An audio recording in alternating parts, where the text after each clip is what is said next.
The heart behind it is the fact that Jim is doing this out of the kindness of his heart.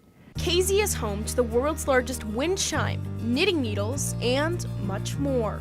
Well, I wanted to try to think outside the box, bring some new people in, and that's where we come up with the first world's largest. The last four, the shoes, the pitchfork, the mailbox, and the rocking chair, Guinness actually come out and certified them on the spot. And one thing I like to mention is a lot of our creations are made out of recycled material. This was the town of Casey's first world's largest attraction and the most interactive. I fully believe I would not still be in business today if it were not for the knitting needles. Those knitting needles sit in Jeanette's business, the Yarn Studio. So the first question is, did you really knit with those? So yes, we did. And so I put some pictures there so that people can see that. And we have pieces there so people can see those too. She says the experience has been a dream come true. It is fun. On a daily basis, during what I would consider the travel months, we meet the most interesting people. I hear very inspiring stories. But adds it wouldn't be possible without the hard work and dedication of Jim himself. More than anything, what that meant to me was that he believed in my business, and that meant a lot. Town's changed quite a bit. I see the biggest thing is you see a lot of hope in people's eyes now. Jim says he's not done turning out world's largest attractions, but says there's a goal he wants to reach. There's an end game to it, yeah.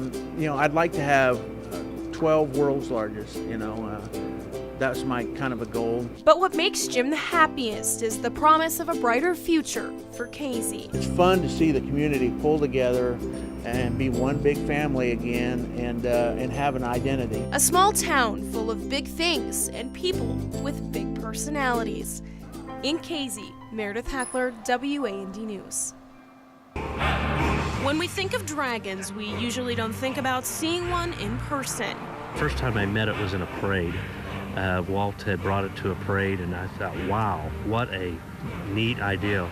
Didn't realize that it would ever bring the amount of tourism to our community that it has. It was all built from our scrap material that we had laying around the shop. While the Kaskaskia dragon can't fly and doesn't have scales, the metal monster has brought a lot of magic to the Vandalia community. It amazes me to see how many out-of-state vehicles are parked here looking at the dragon and actually letting the dragon do its thing. This dragon can be seen from off the interstate, but what people don't know is that you take these coins, put it in this box, and the dragon breathes fire.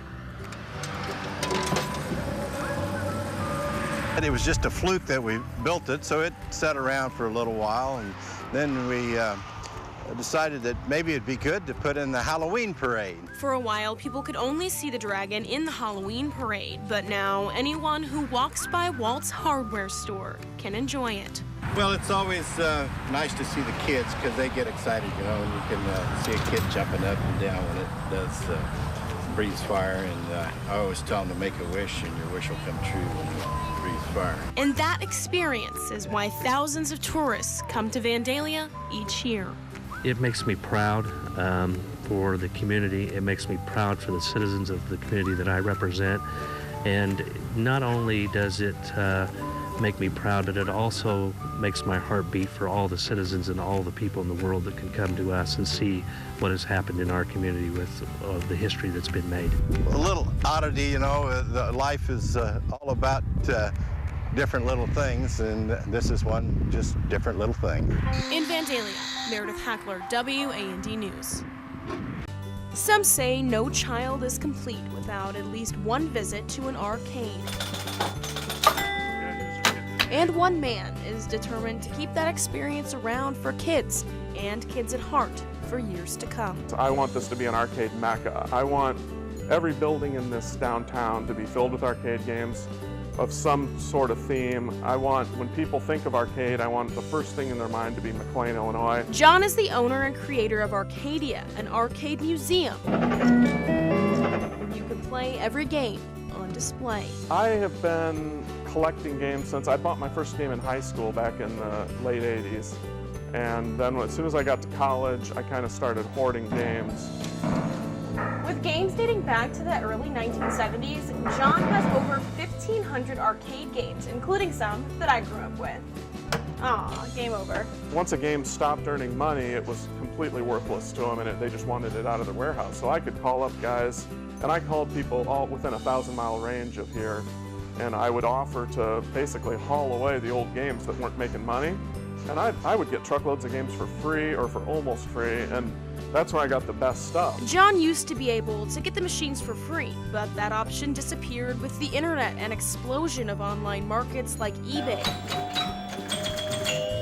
But his degree in computer engineering helps him keep the games working. Every game you fix, you learn some tricks, and the next time you see that symptom, you're like, oh yeah, I remember that. Arcadia is now John's full-time job, but it hasn't always been as popular as it is today.